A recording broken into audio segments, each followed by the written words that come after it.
Hello जी, आशा करती हूँ कि आप सभी बहुत अच्छे होंगे भी। जैसा कि आप सभी को पता है कि हरियाणा पब्लिक सर्विस कमीशन की तरफ से काफ़ी सारी असिस्टेंट प्रोफेसर की वैकेंसी निकाली गई है और आज की हमारी ये वीडियो पूरी की पूरी असिस्टेंट प्रोफेसर के एग्ज़ाम के ऊपर ही रहने वाली है कि किस तरीके से हमें अपने आप को हैंडल करना है, कैसे हमें पेपर को टैकल करना है, कैसे इस पूरी प्रक्रिया में अपने आप को पॉजिटिव रखना है, ठीक है? और कैसे हम अपना द बेस्ट दे सकते हैं। और आप लोगों को पता होगा भाई कि मेरे साथ हर तरीके के बच्चे जुड़े हुए हैं। मैं पीजीटी हिस्ट्री हूँ, लेकिन PGT political science, physics, chemistry, bio, Punjabi, Urdu, Sanskrit और ये मान के चले हर बच्चे का उनका सिलेक्शन हुआ है उसमें। तो वो बच्चे मेरे साथ जुड़े हुए हैं, तो हर बच्चे का एक्सपीरियंस उन्होंने मेरे साथ शेयर किया हुआ है। तो मेरे पास खुद का भी एक्सपीरियंस है।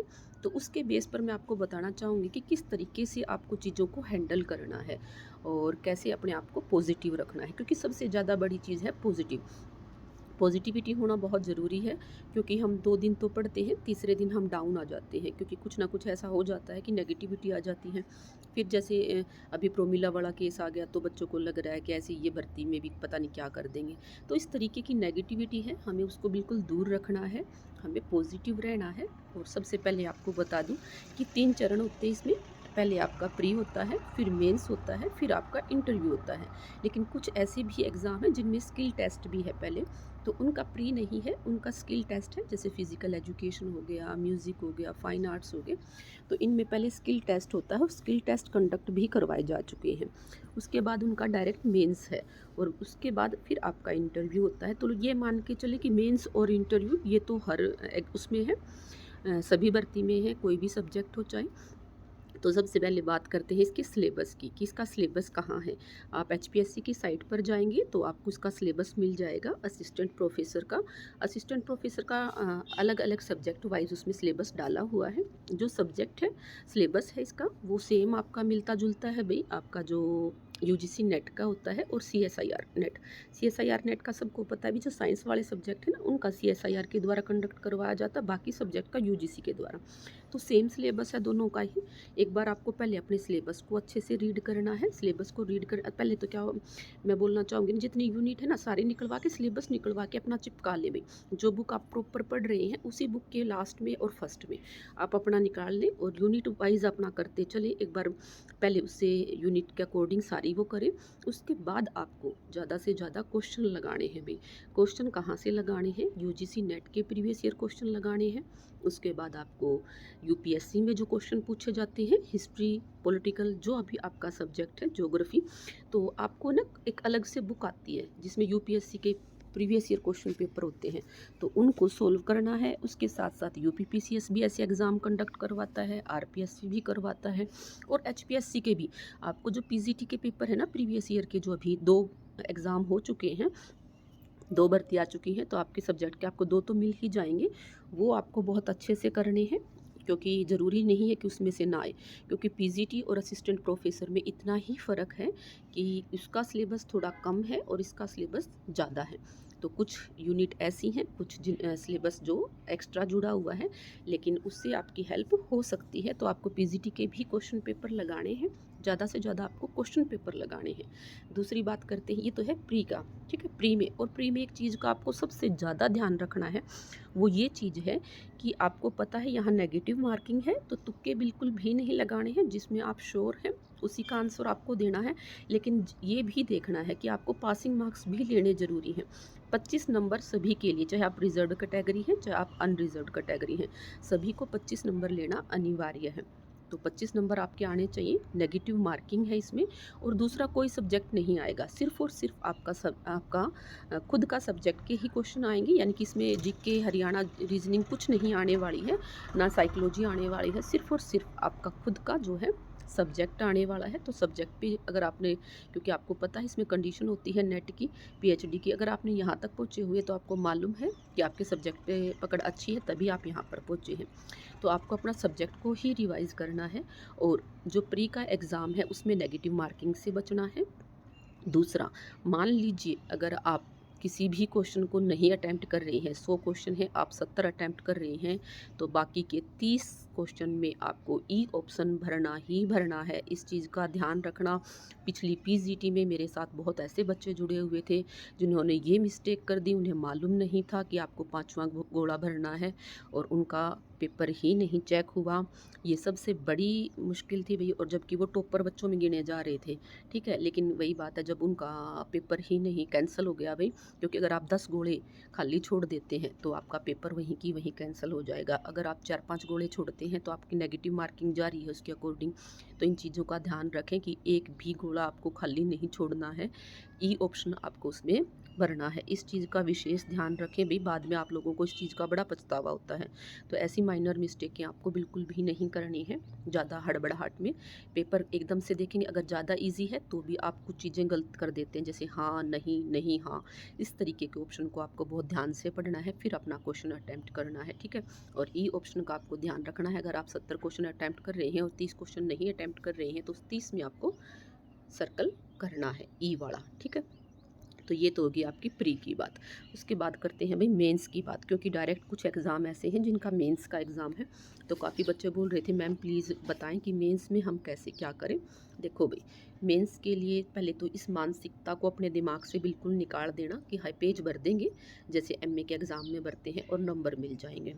बिल्कुल भी नहीं, ऐसा तो बिल्कुल भी आपको नहीं सोचना है। आपको कंटेंट जो आप डिलीवर कर रही हो उस पर फोकस करना है, कितना अच्छा, मतलब चाहे कम शब्दों में आप कर रही हो, 2-2.5 पेज, इससे ऊपर आपको नहीं जाना है, ठीक है। चाहे आपको कितना ही आता है, 2-2.5 पेज से ऊपर आपको नहीं जाना है, क्योंकि आपको है ना पता है क्या है कि जब कई बार क्वेश्चन बहुत आसान होता है तो हम 4-4 3-3 4-4 पेज भर देते हैं, क्योंकि इसमें अब की बार क्या है बुकलेट में कि आपको एक क्वेश्चन मिला होगा उसके साथ आपको 4 पेज दिए हुए हैं।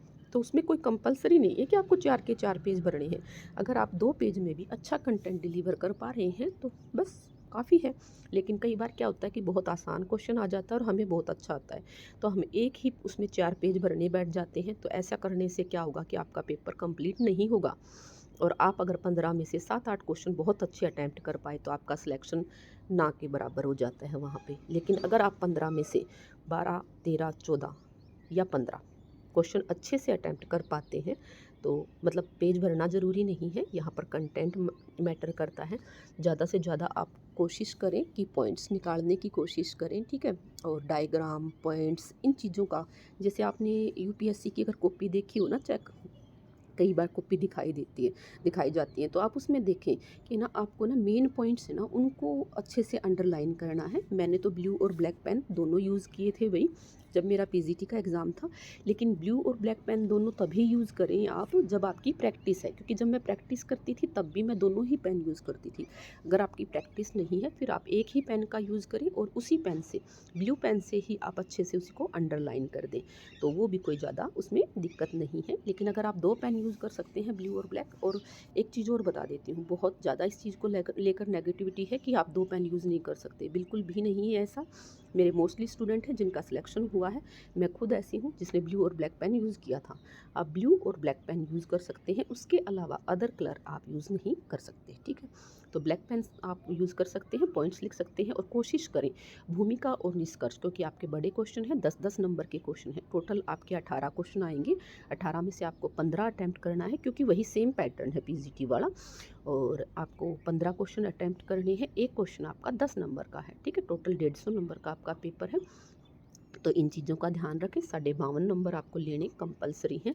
और अच्छे से अपना जो है रिटन प्रैक्टिस करें। जिनका सीधा डायरेक्ट मेंस पेपर है वो अपनी ज़्यादा से ज़्यादा रिटन प्रैक्टिस करें। जितना आप रिटन प्रैक्टिस करेंगे उतना ही अच्छा आप अपना पेपर में कर पाएंगे। और कोशिश करें कि पॉइंट्स बनाने की, ज़्यादा से ज़्यादा पॉइंट्स निकालें। पेज भरना मैटर नहीं करता है, अच्छा कंटेंट डिलीवर करना मैटर करता है। बहुत ऐसे बच्चे हैं जो 15 क्वेश्चन अटैम्प्ट करके आए थे, उनका सिलेक्शन नहीं हुआ है। लेकिन जो 12-13 क्वेश्चन अच्छे से अटैम्प्ट करके आए थे उनका सिलेक्शन हुआ। ना तो पेज भरना मैटर करता है, ना आपके सारे के सारे क्वेश्चन करना मैटर करता है। लेकिन फिर भी हम ये ज़रूर बोलते हैं कि भी क्वेश्चन कोशिश करें कि हम सारे कंप्लीट कर पाएँ, क्योंकि अगर आप थोड़ा सा भी उसमें लिख पाते हैं और अच्छा लिख पाते, थोड़ा लिखने का मतलब ये कि एक पेज लिखा है लेकिन आपने उससे रिलेटेड लिखा है, तो आपको 3-4 नंबर ज़रूर दे दिए जाते हैं। तो कोशिश करें, स्पीड बहुत मैटर करती है ज़्यादा से ज़्यादा। कुछ ऐसे लोग होते हैं जो सोचते हैं नहीं लिख तो मैं वैसे ही लूँगा, नहीं लिखा जाता भाई। वहाँ जब आप पेपर में बैठते हैं तो तोते उड़ जाते हैं, ठीक है। जब आप लिखने बैठते हैं और आपसे जब आप टाइम की तरफ देखेंगे ना, तब पता चलता है कि कैसे घड़ी चलती है और कैसे आपका हाथ चलता है, ठीक है। तो इस चीज़ के वहम में बिल्कुल ना रहें। जिसने अगर पीजीटी नहीं दिया है और सीधा असिस्टेंट प्रोफेसर दे रहा है, तो भाई उस चीज़ को अपना ध्यान में करके चलें कि आपकी रिटन प्रैक्टिस होनी बहुत ज़रूरी है। और सबसे बड़ी बात इस भर्ती के लिए अपने आप को पॉजिटिव रखें, जितना पॉजिटिव रखेंगे, क्योंकि यहाँ पर वैकेंसी कम है, एप्लीकेंट ज़्यादा हैं। इसको देखकर बहुत ज़्यादा नेगेटिविटी आती है, लोगों के मन में आ जाता है कि मेरे से तो बड़े बड़े धुरंधर बैठे हैं, मेरी कहाँ बारी है, जेआरएफ बैठे हैं। अरे ये सारी चीज़ें ना, इतनी नेगेटिविटी अंदर ना लेकर आएँ। अगर आप मेहनत कर रहे हैं, आपको अपनी एक पोस्ट से मतलब है, अगर आपके भाग्य में आपकी मेहनत सब मिलकर काम करेंगे तो वो एक पोस्ट भी आपको मिल जाएगी। तो साइकोलॉजी में सिर्फ एक पोस्ट थी मेवात में, वहाँ मेरी फ्रेंड थी और सोनिया मैडम, उनको मिली है। तो क्या वो एक पोस्ट के, अगर वो ये सोचती कि भी एक ही पोस्ट है, मैं क्या ही भरूँगी क्योंकि मुझे तो मिलनी नहीं, लेकिन ऐसा नहीं होता। अगर आप उसके लिए जी जान लगा देंगे तो वो एक पोस्ट भी आपको मिल जाएगी। वो आपकी सही समय पर, भाग्य पर, आपकी मेहनत के ऊपर डिपेंड करती है।